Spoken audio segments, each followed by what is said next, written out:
Guys, gusto kong pakita sa inyo yung aking gear na gagamitin sa concert is coming 23 and 24 ng Kita Kits band, Kita Kits Manila. This is my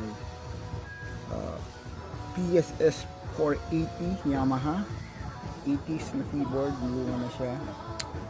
I'll combine it with my SC88 Pro.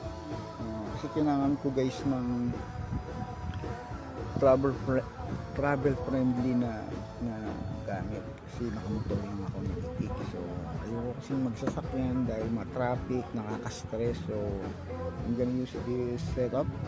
This is a budget meal setup, no? This is a donated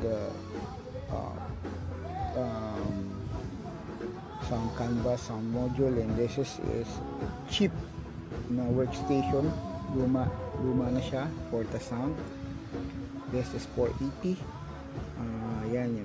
Ako kasi ay mahilig sa mga mga vintage na keyboard. So I'll use it sa dadating na concert. Sana pumunta kayo sa sa Pier 1 Quezon City, and sunod sa Bar 9 Mojito Alabang.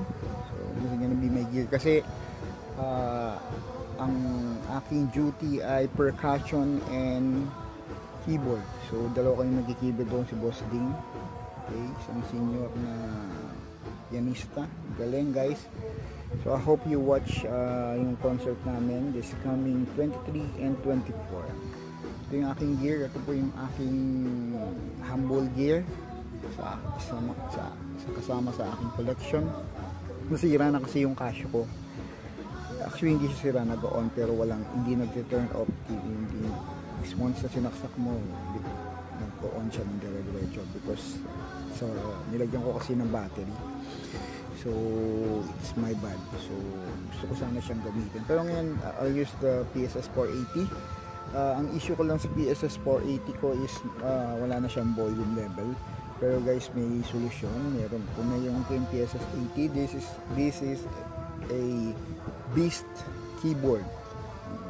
Kung kayo po ay nagre-research, this keyboard is malupit to. Marami ko magagawa dito because of the effect, features, and also the digital synthesizer side nito.